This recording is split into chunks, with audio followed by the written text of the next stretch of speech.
Nicola Sturgeon should have sacked Derek Mackay as Finance Secretary, instead of allowing him to quit after the scandal resulting from his hundreds of messages to a teenage schoolboy, the Scottish Labour leader has insisted. Richard Leonard has written to the First Minister demanding to know why she opted to let Mr Mackay resign from her cabinet, rather than immediately dismissing him. He is also demanding that the SNP leader make public any phone records and/or notes of any conversation she had with Mr Mackay after learning about his behaviour. In his letter to the First Minister Mr Leonard said, "The conduct that the Cabinet Secretary has admitted to would, in my view, merit a dismissal from office by the First Minister rather than allowing a resignation." The Scottish Labour leader has already condemned Mr Mackay's predatory behaviour after the Scottish Sun reported he had sent 270 messages to a 16-year-old who he had befriended on Facebook and Instagram. The 42-year-old politician, who came out as gay in 2013, is reported to have told the youngster he was cute and offered to take him to a rugby game and out to dinner.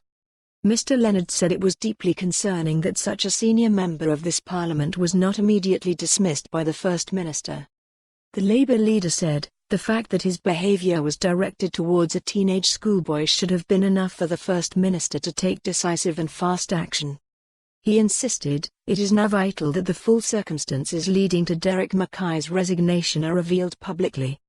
The contact Nicola Sturgeon had with Mr Mackay after she was made aware of the allegations should be shared immediately.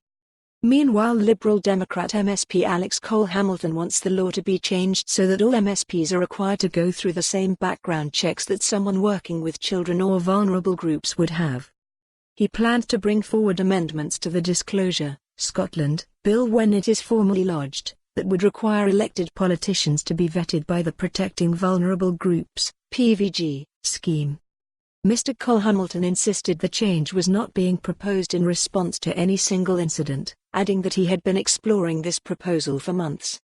But he stated, "I have always been conscious that with elected office comes a huge power imbalance. We know that people can use their status to manipulate, target and exploit. People need protecting from that, and this needs to be done through law." The Liberal Democrat added, "Parties each have their own candidate approval processes, but none will offer the same level of protection as a PVG certificate." The prospect and knowledge of this extra independent check will also serve the purpose of deterring people who would be inappropriate from standing for more on this story. Visit the news article link.